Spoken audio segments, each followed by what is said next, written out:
Welcome back to the Gloves Are Offside podcast. I'm Charlie. I'm Kai, West Ham season ticket holder. Let's get down to it. Let's review the fixtures that's gone in the Premier League, which it started with So Brighton 3, Leeds 0. Straightforward win for Brighton, really. yeah, I mean Um, it's actually mad. I obviously watched the one that you and Chuck did the other week. yeah, Danny Welbeck. I mean, mate. I was going to say we covered it last week, so I don't want to go into it too much. But I'm fully expecting him to get a call up. What's your opinions on it? if we're talking 5 years ago, maybe lockdown period where I'm not football saying for was a the bit World more Cup, but unpredictable. this score coming up, I think it's next week is getting announced. I think he's. Mm, There's no other strikers scoring goals, but I did go through that last week, so I don't know. I just yeah, wanted to know if you I mean, think he's look, worth having a look at or not. for me, he's a little bit like an Antonio in terms of he's got no real technical ability, and I mean that in the nicest way Yeah, possible. yeah, I yeah. think he's one of them. If he's one on one, are you expecting him to score 80% of the time? Not really, but he gets himself about. He works hard, and I think, as you said, he's got like a fine wine I think for really. me, it's more the lack of other options really. That's Solanke. I don't think he's any good, and he's injured. Mm, Um, Calvert-Lewin, no. It's no, Kane and Watkins yeah, hasn't been scoring well because so I just got a feeling that he's going to have a look at him this time anyway. But as I said, we had that in a deeper mm. discussion last week, so we won't get onto that. Burnley 0, Arsenal 2. It's another day at the office, mate. It's just another day at the office. Oh man, Do you know what? People are saying boring and set piece and all this. Bro, I've heard nothing, yeah. For the last 20 years, all I've heard is Arsenal are soft-centered. It's all style, no substance. They always yeah, crumble. This, that. And we've eradicated all of these things. Like, look, it's early days. I'm not getting carried away mm, saying we're going to win the league. But we've eradicated it all. And the only stick they can beat us with is you're boring. Well, let me tell you something, bro. It's not boring for me. yeah, It's not boring for us. And if we're 100, pissing off other fans by doing this, mate, yeah. I'll take it all day. Look, as an outsider watching Arsenal, yeah. Look, me and you have our bants off camera all the time, man. But let me tell you this: when you look back in the history books, if you win every game 1-2-0 with a set piece, it don't matter. You look back and it says Premier League trophy at the end of the day.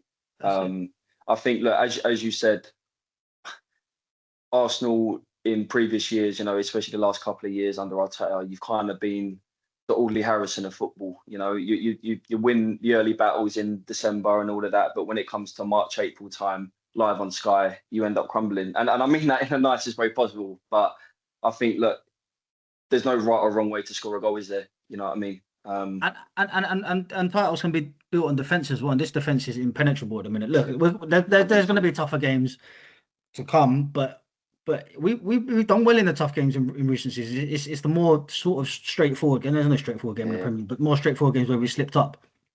So, but also with the goal scoring, it's like every team we come up against comes and parks the bus.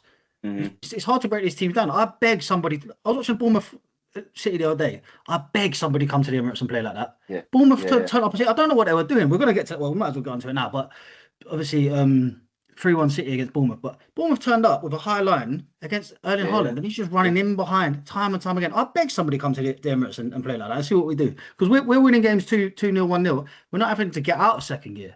So that's it. I just like someone to try to play that against us to see if we can score from open goal. Because believe me, we will. We've got enough attacking talent. Well, that's it. Look, and you pretty much summed it up. I mean, most teams, like, including us, we played you not that long ago. A lot of teams, they sit back and they kind of almost wait to concede, and then they want to turn it on. Yeah. But once you've conceded one at the Emirates, especially, floodgates are open, didn't they? Our, And you can our, end our, up def- our conceding defense four our or five. defense is too strong. The fact that we've only conceded one shot, and it wasn't even really a shot in the last four Mm, games on target.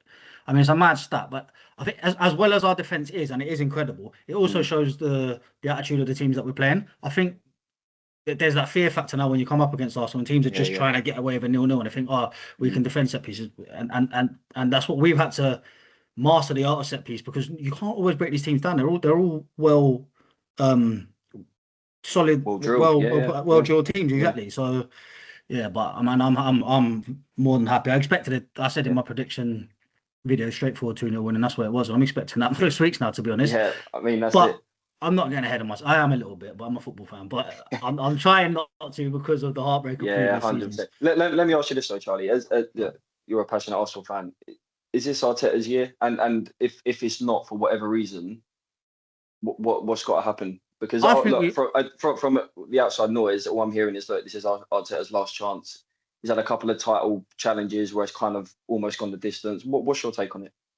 I think we'll win it. I hope we win it. If he doesn't, the thing is, you can't keep failing. Failure, finishing second when you're trying to win the league. I suppose that's failure. But the first time we came second, we weren't expected to be there, so that was an overachievement. The second time, we were incredible in that running. We lost one game to the turn of the year. Unfortunately, we were up against one of the best Man City sides ever. Last year, we fell off a bit. We had a lot of injury problems and stuff. So there are caveats to each season that we've lost it. Even if he finishes second again, I can't see the board sacking him anyway. So I don't think it's even worth the conversation because they're just not going to do it. And give me an alternative.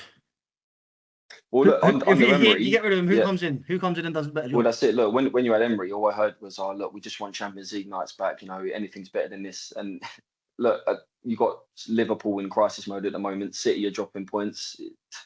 You know, if there is a year to do it, it's going to be this year, isn't it? Yeah. We should do it. He's got the squad.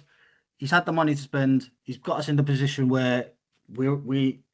It's not ours to lose. It's way too early. I don't know. Gary and everyone, people like that, are putting out there. It's not ours to lose exactly, but we should go on and win it from here. If he doesn't, I don't know, man. I'm with him till the wheels fall off. I'm in always, but you know, there are different opinions out there. But I don't get it. I think the way he's turned the club around and he's engaged the fans again. Everybody's together now, and the outside noise doesn't seem to be affecting the players. They've been through this heartbreak together, and I think this is the year they're gonna go and win it. So, yeah, man, I'm happy.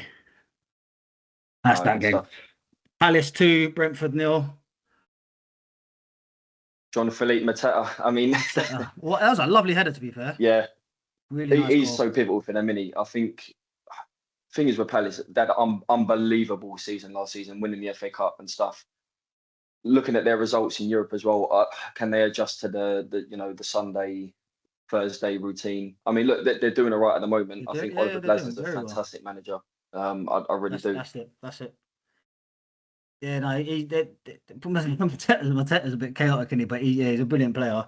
He gets to that was a lovely goal. Yeah, I think to be fair, Brentford have surprised me. I expected them to crumble this year after all the change, but they've done really well. But I expected, Palace to get back onto winning ways and get a straightforward victory for them, really. Not really much to say about that game. A big one was Fulham Wolves down the bottom, 3-0 Fulham. Wolves sacked their manager because of it. I predicted that again in my my prediction video that I thought, but they've been linked with Gary O'Neill. In fact, I was just looking on my phone now. It's just been breaking news that Gary O'Neill's turning it down, the Wolves job. I don't understand the thinking. They sacked Gary O'Neill to get Vitor Pereira to go back to him. Obviously, it's not happening because he's turned it down, but I just think that shows the thinking of the club. They're all over the place. And looking at their squad, they don't have much quality there. I don't see how they're going to turn it around. Yeah, they're like Brentford in terms of they got rid of their star players and that, but Brentford have done all right. Wolves, have they recruited well? Not really. They haven't. It begs the question again. Look, if you get rid of Pereira, who are you going to bring in? They're trying to bring in Gary O'Neill. It's not going to happen. I was shocked. Where'd you go? I was shocked. Gary O'Neill. Brendan Rodgers is available again. Is he gonna be able to turn them around? I don't know. Big Sam, is he going to want to come back? I say that half jokingly, but Yeah. I don't know. It's tough. They've got 2 points. They did start really badly last season, and ironically, Pereira came in and turned it around, and it was Gary O'Neill who was there at the start. So, just the fact that they've even offered him the job is I just think that shows from top to bottom the club's a bit of a mess, and they don't really know what they're doing. I think it's going to be it's shaping up to be a long odd season for him. Yeah, but I've top of my head, I reckon they end up with Brendan, but who knows, man. Yeah, I mean, look, as a West Ham fan, they're the only team where I'm looking at that think they're probably worse than us. But look, they in the cup games they showed a bit of fight. Chelsea they nearly came back. They did, and Burnley as well. They came back from 2-0 down, lost the game, and that's got to be cutting for them. But yesterday they were just it's not on Saturday they were just outclassed. Fulham shouldn't really be down there anyway. They've got a good team. I think they just need a few striker who can put the ball in the back of the net. But I think they'll go on a little run now. Nottingham Forest, Man United. Forest, they're such a weird one. I think they'll do all right now under Dyche. I think he'll sort them out.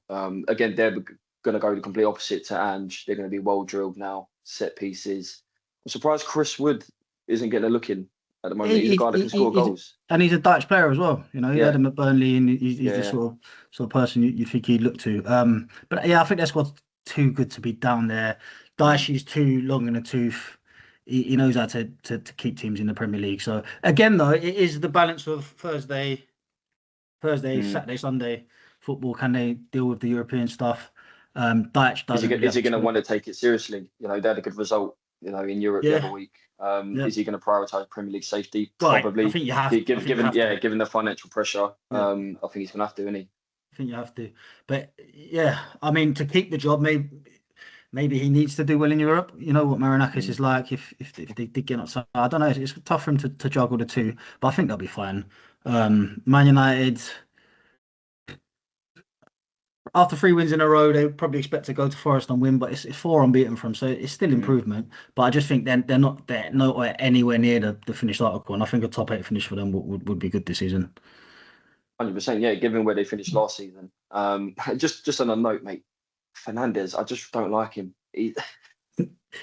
Just me as a captain, he just gets on my nerves, mate. He's one of them. He's the complete opposite of a Roy Keane, and he rolls himself around. He's always moaning and whinging. I don't know. As a footballer, I actually think he's really good. I really like him, he's got quality. He's good on.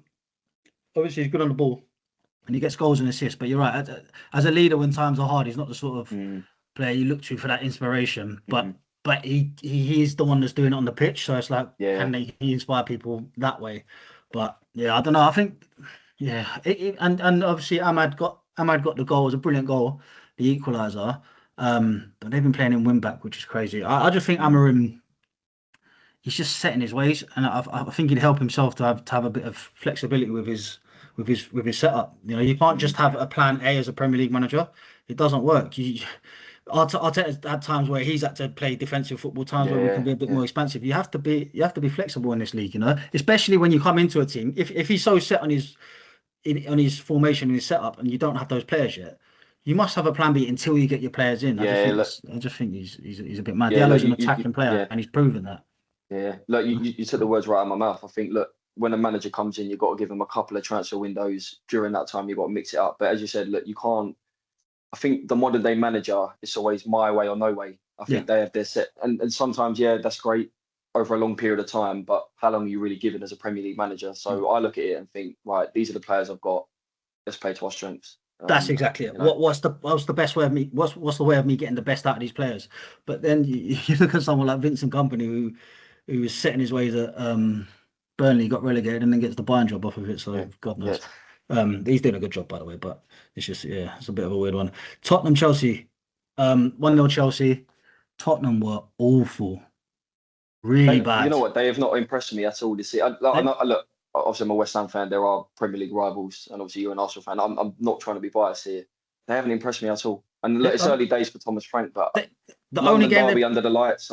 Come on. The only game they played well this season was against Man City. They, for some reason, always turn up against City and play well. But they haven't played well at all. They're in a good position in the league. And again, Thomas Frank's going to need time. I think it's a sensible decision to hire him. I think he's a good manager, and he'll stabilise them after the mad season they had last year. But no, they've not been good. And even you look at their squad again. Defensively, all right, but going forward, they don't have much. It doesn't help that Kulusevski and Maddison, obviously, long-term injuries. But you look at the Odobert, Brennan Johnson, Solanke, Richarlison, they don't have a good squad.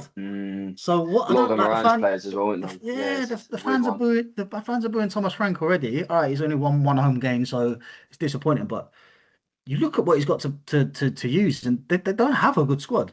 And it's going to take, again, time. He needs a couple of transfer windows to get a few players in to try and sort them out properly. But they seem to be losing patience with him already, which I think is a bit mad because the way they go through managers.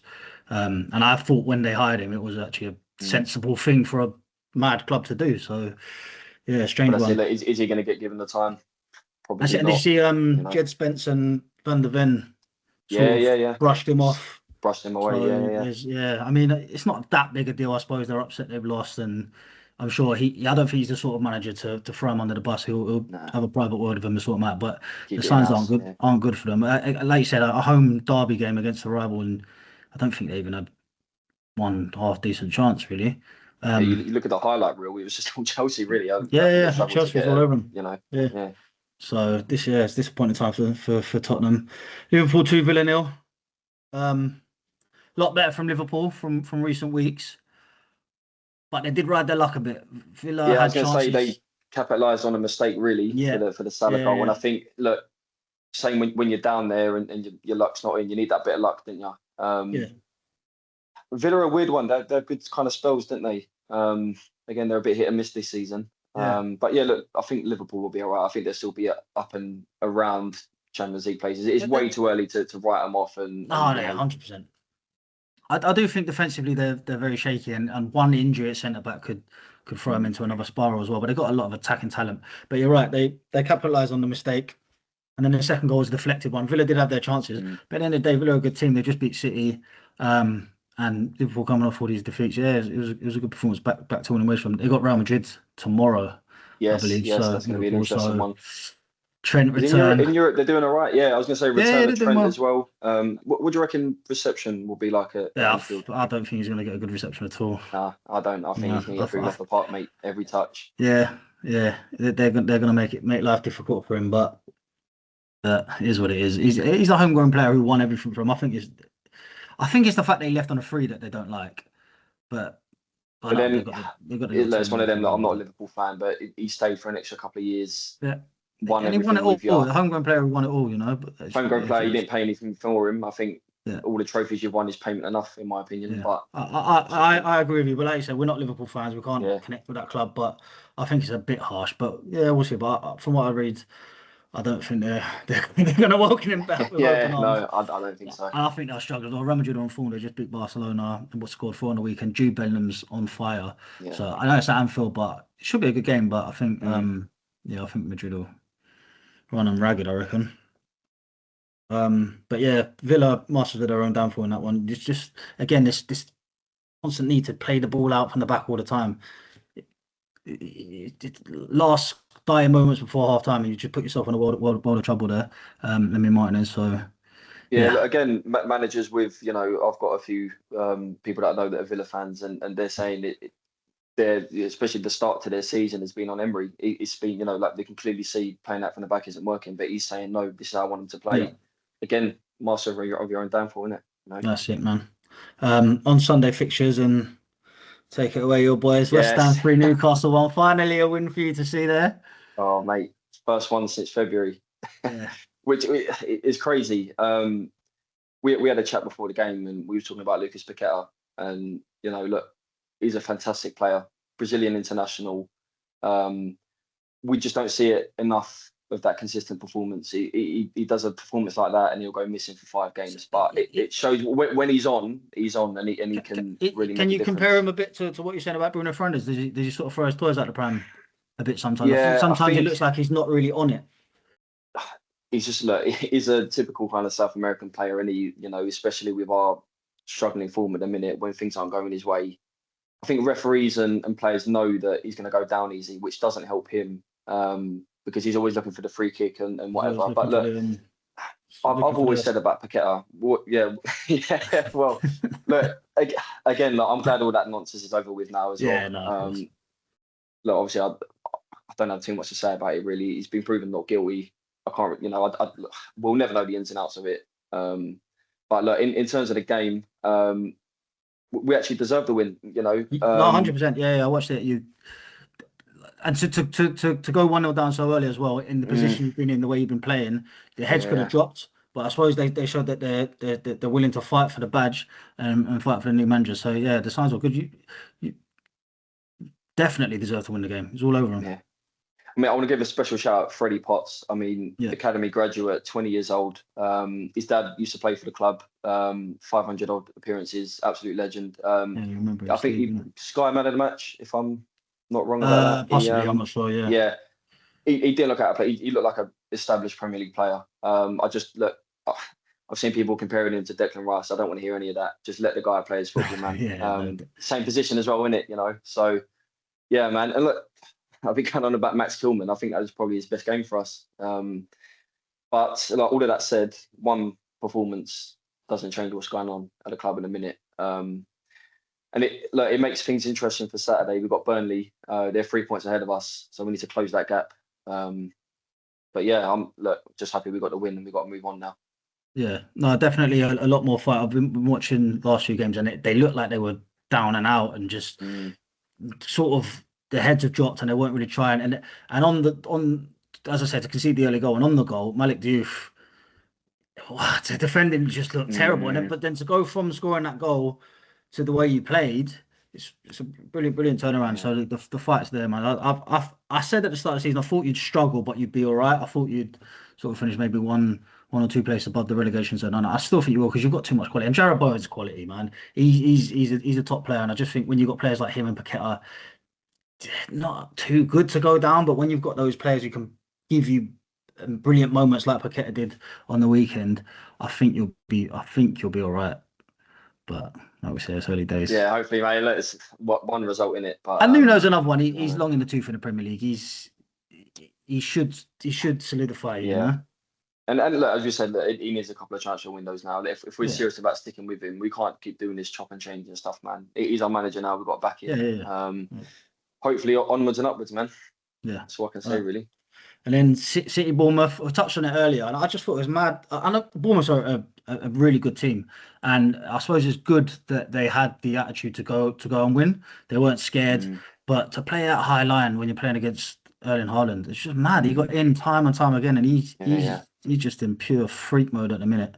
I just every time City play, they might as well start the game 1-0 up, because he's just an alien. We've seen nothing like him in terms of just pure goal scoring. He's big, he's strong, he's powerful, he's quick, and he knows where the back of the net is.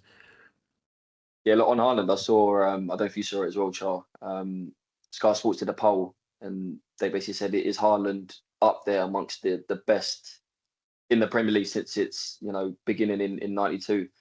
And it's a weird one, because the names they were comparing him to, Henry, all of these kind of people, it's weird trying to explain it to a non-football fan. You look at the stats and you think, yeah, he's this elite striker, but he's not. As a footballer, he's not an Henry. As a footballer, you'd watch Henry all day. Oh, 100%, yeah. But he's just a freak, and he's in the right place. In terms of just pure goal scoring machine, he's got to be number one, I think. Like those sort of players you compare him with is maybe Kane, although Kane's got a bit more to his game. He can come deep, and maybe Aguero, but he blows them out of the water in terms of numbers. In terms of all-round football, he doesn't really touch the ball. He doesn't do much, but he doesn't need to. But another thing I will say about City is, everyone's saying how much we rely on set pieces. Well, they rely on Haaland. Nobody else in their team has scored more than one goal. I think their second top scorer is own goals. So one injury to him, where do they go? I'm not saying that he's going to get injured, but they are over reliant on one player, and that could go wrong. So they got a lot of players. My thing is on that is, look, as you said, sorry to interrupt. There's no right or wrong way to score a goal. If it's by a set piece, if it's you want to play this high line attacking press, if you want to play counter attacking, look, if it works for you and the players you got, it works, isn't it? 100%. It's all set piece. The thousand ways to skin a cat. You just got to do what works. That's all the Premier League roundup. Obviously, we've got another game tonight. I think they've just kicked off, actually, as we're recording this. At the time recording, they're 1-0 Everton. Oh, is it 1-0 Everton? Oh, wow. Yeah. Fair play. Fair enough. Not much point doing a preview of that, because it'll be done by the time we get the pod out. But anything else from the weekend football that caught your eye you wanted to have a chat about? Well, I want to talk about VAR, only because it was used in our game, and it was the first time as a live spectator I've seen the referee talk in the mic to the stadium. It was a bit of a weird experience, because obviously when you're looking at a decision, not being able to look at it at TV, you don't know what's going on, you don't know what they're looking at, and all of this stuff. I know you was texting me throughout the game, and when I saw it real time, I thought Stonewall penalty. No, same. So did I. You even messaged me and said, it's not a penalty. And that's where VAR is spot on. My only thing is the length of time it takes. Why is it people at home can get it within a couple of seconds? Yeah. The one guy that we're relying on can't get it. I text you saying, he's touched the ball, that's not a pen. Yeah. And they're still looking at it. It's like, how can I see it? And I've informed you who's in the stadium, and they're still can't come to a decision. I know they have to be 100% certain, but it's obvious. In real time, it looked like a pen. You see it from the other angle. He's got the touch on the ball before, and that's it. just no pen. It doesn't need to take that amount of time. Dyche was saying, Sean Dyche was saying that he doesn't agree with the refs having to announce to the stadium. He's like, they're under so much pressure already. Why put them under extra pressure where they need to speak to everybody? I don't know how you feel about that. As someone who goes every week, it must be nice for you to at least know what's happened. Yeah, I mean, in that sense, because as I said, look, we see that he's given a penalty. All the players are surrounding the ref. We don't know what's going on. He then, holds up his hand to say, "I'm looking at the screen." Obviously, not looking at it on TV. We don't know what's going on. So it's nice for him to say, actually, look, Newcastle number 12 gets the ball, and they should have gave the corner. But gives you a bit, the corner thing. I don't understand why that wasn't a corner, but yeah, I think it gives everyone a bit of clarity. As to why they've made the decision. But also, it's a bit of a nonsense in here, because how many times have you actually seen them go over to the screen and stick with their decision? It's as if they're told in their ear, no, you're wrong. They go and look at it, it's performative. Yeah. I've never seen them go over and stick with their decision. So what's the point of even doing all that? For me, look, we've been using VAR for 7 years, and look, some elements of it I agree with. I'm not totally against it. It takes a responsibility off of the linesman. I think, what's the point of him being there now? Yeah. Because it's all automated. They just never raise their flag anymore, do they? One thing that really gets on my nerves is when they carry on the play, even when they know it's offside, they carry on the play. It's a nonsense. What if somebody breaks the leg and gets injured? It's an absolute nonsense. It could be the clearest of offsides, and they just don't raise the flag. Like you say, somebody could get injured or anything could happen. Yeah, I think the linesman is just like scared to make the decision now, just in case they're wrong. Yeah. But also, it takes the joy of celebrating a goal as well. Like, look, not to make this all about West Ham, Freddie Potts scores a goal. I don't know if you saw it. Souček's toenail was offside. Again, argument whether that actually affects the play. But look, if they're going, it's offside, it's offside. But then you're celebrating a goal. Freddie Potts has got his first goal. And then all of a sudden, 20 seconds later, referees going, hang on a minute. Yeah, it's a pain, man. I'd love for them just to scrap it. I think goal line technology works perfectly when they remember to switch it on. But yeah, the offsides now they've got the automated. I guess that's going to get better. But yeah, some of these VAR, I just love them just to scrap it. But it's not going anywhere. Let's be honest. It's not. I mean, look, they've invested too much. Yeah, look, they put too much money in it. Someone's got a promotion out of it. What I will look on the offside stuff. Is offside by a toenail affecting the play in any way? I know you've got to draw a line somewhere, but I don't know. Are they?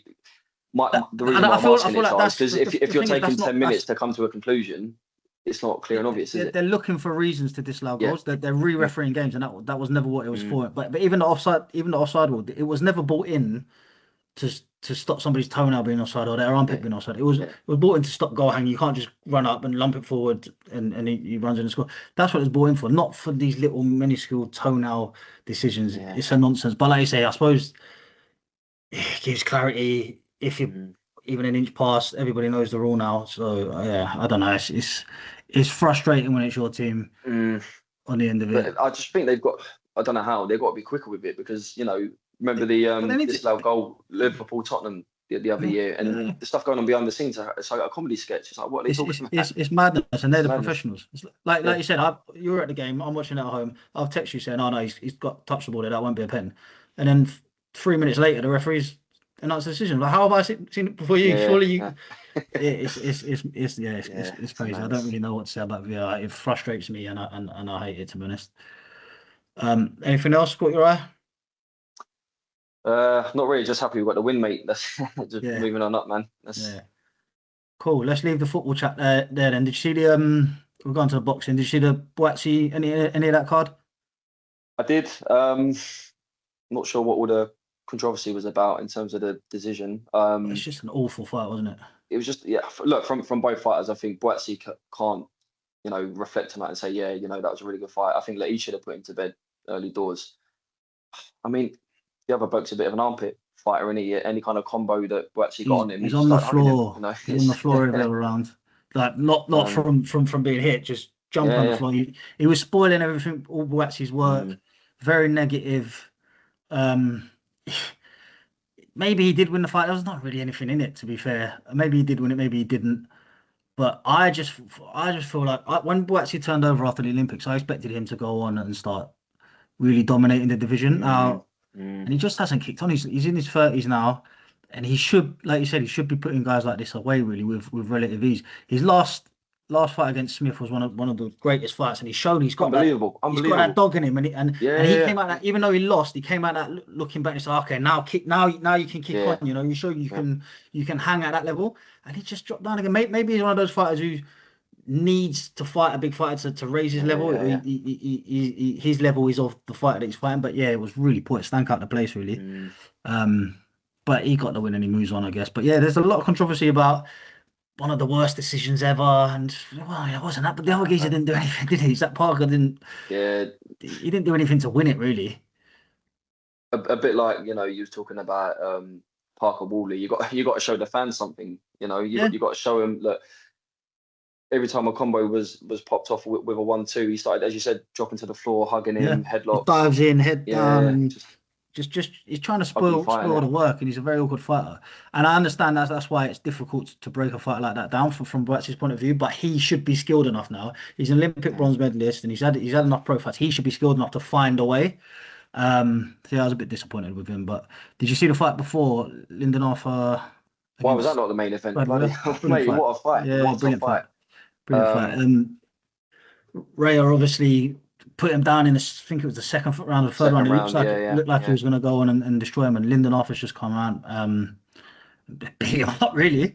Brilliant. He's I can't working off remember the what round jab. it was that Raya took a massive right hand from Arthur, and I thought he was going to go down. And I just thought, mate, what a chin! And the uppercuts were Unbelievable, landing at yeah, will. The uppercuts were landing at will unbelievable. from Lyndon. It was a really 12 good round fight performance. all the way, and look, Yeah, it could have gone either way. To be honest, man, yeah.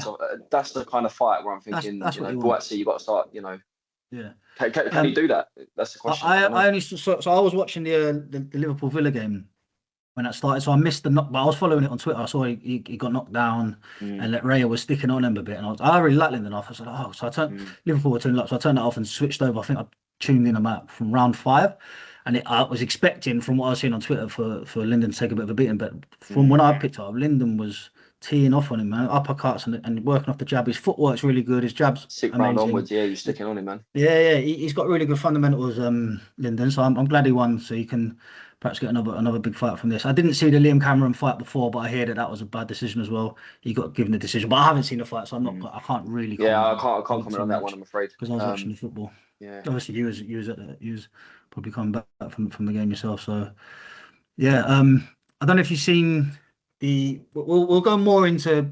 Eubank Ben 2 next week because it's fight week. But the face off was released today. I don't know if you've seen it. Didn't see the face off. I saw clips of it. It was weirdly because they were talking about they thought they were talking off camera, and they was like, oh, I think we could be mates after this. And Yeah. I think the more the fight's coming on, the respect's always there. But I think both of them, and we were talking off air about the press conference a couple of weeks ago. Eubank's got Bomac in now, and I think that's a statement because if it's Yeah. such a walk in the park, like you said, I don't think he would have done that. Yeah, I mean, we saw the fight, man. We were both there, weren't we? Yeah. That was not a walk in the park for either of them. It was a great fight. Um, I just Connor's so when you see the face off, he's saying this. Oh, I've learned. You're not letting me get in my head this time. Mm. You know, you're gonna try and play your mind games. Like, it's not gonna work on me. But I don't think he can be like that. Connor Benn's a hothead, and I think the character that's why they work so perfectly. They're just like their dads. But the character that Eubank is, he's always gonna get under his skin. He's trying to play this cool Connor. Now I'm not gonna let you get in my head because he's saying he doesn't want to go out and just sort of try and take his chin off. He wants to box, but I think as the fight goes on, we know what Eubank's like. He's gonna get under his skin somehow. Have you watched the press conference? I've seen bits of it. I didn't watch it in Mate, full. honestly, it was exactly like the first one, just Eddie Hearn. I don't think he could have went any more red. Eubank from the get-go, mate. I don't know if you saw what he said, but he was saying stuff like Matchroom stopped his ambulance from getting out, and he's making quite a lot of allegations, talking about Robert Smith, General Secretary of the British Boxing Board of Control. What do you make of all of that? Is it just mind games? Because Eddie Hearn's saying he's got to apologise. I mean, I don't think you. I mean, I've funny enough, Eubank released a video. I think it was just today of the video of the ambulance not being allowed out. But I don't think Eddie Hearn hasn't done that. It was. I don't just. There's no reason for him games, man. there's no reason for Eddie Hearn to want to stop a fighter from going to the hospital with doesn't make any sense. It's going to be something to do with the stadium security. It's bad. Don't get me wrong. Eubank's got a right to feel aggrieved. I don't know how bad his injuries were, but he needs to get to hospital. He needs to get to hospital, and for whatever reason, he wasn't allowed. But I can't blame Eddie for that, and I think Eddie's right. People throw dirt at Eddie all the time, and he takes it. He knows it's part and parcel of the game. But I suppose if you accuse him of something like that, he's got a right to want an apology. Eubank's not going to give it to him. He's probably going to have to swing in a few more quid because he's getting sued left, right, and centre. Eubank, I don't know if he's got any money left. Well, he was talking about all the fine money and where it goes and that, and that's why he called out Robert Smith as well. He was saying, look, I've paid millions in fines. Yeah. It should be going to the local boxing gyms, kids that can't get equipment. And he said, where's it going? Look, Yeah. I don't know. Fair enough question. I don't pretend to know the ins and outs, but it's in someone's back pocket. Yeah, it's a fair enough question. It's like, okay, I'll pay it, but where's it going? It's fair enough. But yeah, no, I'm looking forward to that fight week. Be a good one.